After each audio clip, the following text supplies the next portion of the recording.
For more than 2000 years, people have asked one question. How did the greatest empire in history disappear?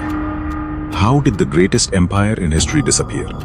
Was it destroyed by barbarian invasions, economic collapse, or something even more dangerous? History books often point to the armies that marched through Rome's borders. But by the time those armies arrived, the empire had already begun to collapse. Not from the outside, but from within. Rome wasn't defeated in a single battle. It was slowly weakened over generations. One decision, one habit, one psychological change at a time. Because every civilization, no matter how powerful, depends on one thing: the character of its people. The Roman Empire once controlled nearly the entire Mediterranean world. Its roads connected continents. Its laws shaped modern civilization. Its military was nearly unstoppable. Its engineering amazed the ancient world. To many, Rome looked invincible. Yet within a few centuries, that same empire became fragile, divided, corrupt, and eventually unable to defend itself. But here's something history rarely tells us. The greatest enemy Rome ever faced wasn't outside its walls, it lived inside them. Because every empire eventually faces the same invisible enemy: comfort, power, greed, complacency, and the slow psychological changes that success brings. The story of Rome isn't just ancient history, it's a warning, because human nature hasn't changed. And the same patterns that destroyed Rome still exist today. To understand why Rome fell, we must first understand why humans change after achieving success, because that's where every great collapse truly begins. Rome did not become the greatest empire in the ancient world by accident. Its rise was not the result of luck. It was not because Romans were stronger than everyone else, nor was it because they possessed magical weapons or unlimited wealth. For centuries, Rome was simply a society that understood one timeless principle: great civilizations are built long before they become great. Long before marble temples covered the city, before emperors ruled millions of people, before Roman banners stretched from Britain to the deserts of Africa, Rome was nothing more than a small republic surrounded by enemies. Life was difficult. Food was uncertain. Every harvest depended on the weather. Every battle could determine whether the republic survived another year. The Romans understood something that many modern societies struggle to accept. Comfort is earned, not inherited. Children were raised with discipline from the very beginning. Parents believed that character mattered more than comfort. Young boys learned that courage wasn't the absence of fear, it was the decision to continue despite fear. Responsibility wasn't something that arrived later in life. It began in childhood. Every generation passed these values to the next. Duty, honor, self-control, loyalty, sacrifice, these were not simply beautiful words carved into stone monuments, they were expectations. Every Roman citizen was expected to contribute something greater than himself. Whether he was a farmer, a craftsman, a merchant, or a soldier, his life had meaning only when it strengthened the republic. Perhaps the greatest example of this philosophy was the Roman army. Many people imagine Roman soldiers as fearless warriors who marched across Europe because they enjoyed conquest. The reality was very different. A Roman legionary lived an incredibly difficult life. Training never truly ended. Even during times of peace, soldiers continued practicing every day. They marched for miles carrying equipment that often weighed more than 40 kilograms. They built temporary camps every single evening, not because someone forced them, but because discipline had become part of their identity. Modern psychologists often explain that successful people don't depend on motivation. Motivation changes every day. Some mornings you wake up inspired, other mornings you don't, but habits remain. Habits continue working even when motivation disappears. Rome understood this thousands of years before behavioral psychology existed. The Roman army wasn't successful because soldiers always felt brave. They were successful because training had become automatic. Every movement, every formation, every response during battle, was practiced so many times that panic had little chance to take control. Discipline replaced emotion. Preparation defeated fear. Consistency defeated purpose. This principle didn't only exist inside the military. It existed across Roman society. Roman engineers became famous throughout history, not because they built beautiful structures alone, but because everything they created served a practical purpose. Roads connected distant provinces. Bridges rivers allowed trade to continue throughout every season. Aqueducts carried fresh water into crowded cities. Massive ports welcomed ships from every corner of the Mediterranean.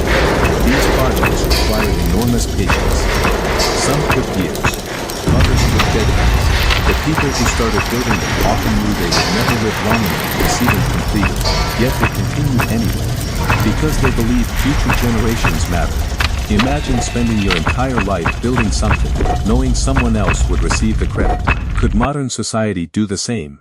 This willingness to think beyond one's own lifetime became one of Rome's greatest strengths. Every generation planted trees whose shade they would never enjoy. Every generation accepted sacrifice because they believed their children deserved something even greater. This way of thinking transformed Rome from a small republic into an empire unlike anything the world had ever witnessed. Its roads stretched over 400,000 kilometers. Its laws influenced nations that would not exist for another 2,000 years. Its architecture still inspires modern cities. Its language shaped countless words we continue using today. None of these achievements happened overnight. Each one was the result of countless ordinary people making disciplined decisions every single day. This is something history often forgets. Empires are not built by extraordinary moments, they are built by ordinary habits repeated consistently over generations. Psychologists call this the compound effect. Small actions, repeated long enough, eventually produce extraordinary outcomes. Rome became powerful because millions of small decisions pointed toward the same goal. Serve the Republic. Protect the Republic, improve the Republic, leave it stronger than you found it. For centuries, that mindset worked. It created wealth, security, innovation, military dominance, and stability. To outsiders, Rome appeared unstoppable. Its enemies feared its armies, its allies respected its strength, its citizens believed their empire would last forever. But history has a cruel habit of repeating itself. Success changes people. Slowly, quietly, almost invisibly. Once survival is no longer difficult, the human mind begins searching for comfort instead of purpose. Luxury begins replacing discipline. Entertainment becomes more attractive than responsibility. Convenience slowly takes the place of sacrifice. And because these changes happen gradually, almost nobody notices them. This was the invisible turning point. Rome did not collapse because one emperor made one terrible decision. It collapsed because generation after generation slowly abandoned the very values that had created its greatness. The empire was becoming richer, but its character was becoming weaker. Its buildings grew larger, but its discipline grew smaller. Its borders expanded, while its foundations quietly began to crack. No enemy could see those cracks. Most Romans couldn't see them either.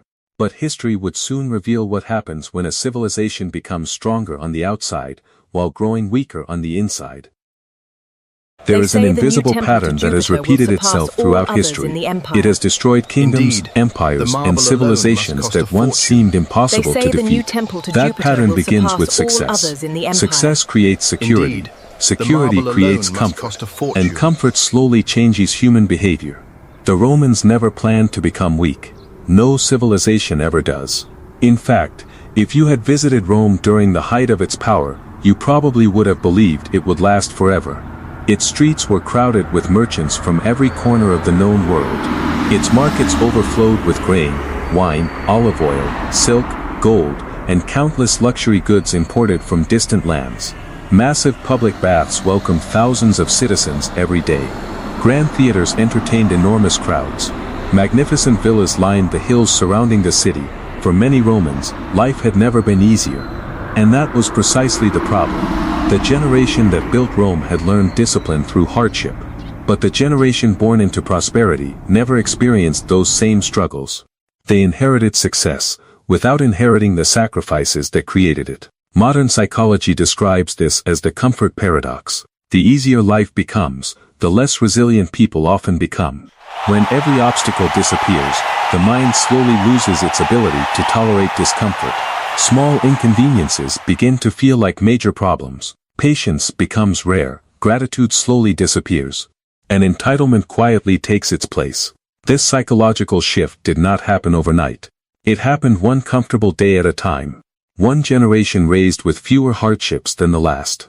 One generation that valued pleasure just a little more. Responsibility, just a little less. At first, the changes seemed harmless: more festivals, more entertainment, more celebrations, more luxury. After all, Rome had earned its success, or so people believed. But comfort has an unexpected side effect: it changes what people admire. Once, Romans respected discipline: soldiers, builders, farmers, statesmen, people who created value. Now, wealth itself became the symbol of success. Luxury became something to display. Instead of asking, "How can I strengthen Rome?" many began asking, "How can Rome serve me?" That single psychological change altered everything. Because civilizations survive only when enough people think beyond themselves. The moment personal comfort becomes more important than collective responsibility, the foundation begins to crack. History rarely announces this moment. There are no alarms, no dramatic speeches, no single event. Only millions of tiny decisions, made every day, by ordinary people. A father decides not to teach discipline to his son. A politician chooses popularity instead of responsibility. A wealthy citizen avoids military service. A leader spends public money to gain personal influence. None of these decisions destroy an empire alone. But together, over decades, they slowly reshape an entire civilization. Imagine a magnificent stone bridge. It is not destroyed by one crack, it collapses after thousands of tiny cracks spread through its foundation. Rome was becoming that bridge. Still beautiful, still powerful, still admired by the world. But beneath the surface, the cracks were multiplying. The greatest danger was that almost nobody noticed. Because success hides weakness. As long as wealth continued flowing into the empire, people assumed everything was fine. As long as the markets remained busy, the theaters remained full, the victories continued, few questioned whether Rome's character was changing. But history teaches us a difficult truth. Character is easier to lose than wealth. Discipline is easier to abandon than rebuild. And once a society becomes addicted to comfort, returning to sacrifice becomes incredibly difficult. This is why psychologists often say that habits shape identity. Every comfortable decision, repeated enough times, becomes a comfortable lifestyle. And eventually, that lifestyle becomes the culture itself. Rome was no longer producing citizens who expected hardship, it was producing citizens who expected convenience. That difference may sound small. But it changed the future of an empire. Because when the next crisis finally arrived, Rome discovered something shocking. The strength that had once made it unstoppable was no longer there. The armies still wore the same armor. The cities still looked magnificent, the banners still flew proudly above the walls, but inside the minds of many citizens, something essential had disappeared. The willingness to sacrifice for something greater than themselves. And without that, even the strongest empire in history had already begun to lose the battle long before its enemies reached the gates. History often tells us that Rome fell in the year 476 AD. That was the year the last Western Roman emperor was removed from power. For many people, that date marks the end of one of history's greatest civilizations. But in reality, Rome had already been collapsing for generations. The invasion was not the disease, it was only the final symptom. Long before foreign armies crossed Roman borders, the empire had begun to lose something far more valuable than territory. It had begun to lose trust. Political leaders fought each other instead of solving problems. Power became more important than responsibility. Many emperors ruled for only a few years, some for only a few months. Assassinations became common. Military commanders competed for the throne. Loyalty was no longer given to Rome, it was sold to whoever offered the greatest reward. Imagine trying to build a strong future, when every leader is thinking only about surviving until tomorrow. No organization, no company, no nation, can remain strong under those conditions. Psychology teaches us that trust is one of the most valuable forms of social capital. Without trust, people stop cooperating. Institutions become weaker, communities become divided, and every crisis becomes more difficult to overcome. This is exactly what happened inside Rome. At the same time, the empire became increasingly dependent on mercenary soldiers. Many of the men defending Rome were no longer Roman citizens. For them, military service was simply another job. They fought for payment, not for identity, not for shared purpose, not for the future of the Republic. This marked another profound psychological shift. The original Roman army had been driven by belonging. The later Roman army was increasingly driven by incentives alone. Money can motivate effort, but purpose inspires sacrifice, and when sacrifice disappears, resilience soon follows. Meanwhile, economic problems continued to grow. Heavy taxation placed enormous pressure on ordinary families. Inflation reduced the value of money, trade became more difficult. Corruption spread through every level of government. The gap between the wealthy and the poor became wider every year. As inequality increased, social unity declined. Citizens began trusting one another less. Instead of seeing themselves as members of one civilization, people increasingly focused on protecting only themselves, and once a society begins thinking that way, its decline accelerates. Finally, the barbarian invasions arrived. The Visigoths, the Vandals, and many other tribes entered Roman territory. History often portrays them as the reason Rome fell. But the truth is more complicated. These invasions succeeded because the empire had already become fragile. A healthy tree can survive a storm. A tree that has been rotting from the inside cannot. Rome had been rotting internally for decades. The invasions merely revealed what had already happened, and perhaps, that is the greatest lesson Rome leaves behind. Every civilization believes it is different. Every generation believes history cannot happen again. Yet the same psychological patterns continue repeating. Comfort replaces discipline, pleasure replaces purpose, division replaces unity. Short-term thinking replaces long-term vision. The names change, the technology changes, the clothing changes, but human nature remains remarkably consistent. That is why the story of Rome is still relevant today. It is not merely a story about an ancient empire, it is a mirror reflecting every society, every organization, and every individual. Because Rome is not just a place in history. It is a warning about what happens when success causes us to forget the habits that created success in the first place. So ask yourself, what habits are you building today? Are you choosing comfort or discipline? Are you chasing approval or purpose? Are you reacting to every distraction, or investing in a future your future self will thank you for? History is not only something we study, it is something we repeat, unless we choose differently. Perhaps that is why Rome still matters after more than 2,000 years, not because its empire survived, but because its lessons did. If this story changed the way you think, take a moment to subscribe to Cognitive Lore. Here, we don't just explore history, we uncover the psychology behind the events that shaped humanity. Because understanding the past may be the only way to build a wiser future. Until next time, stay curious, stay disciplined, and never stop asking why history repeats itself.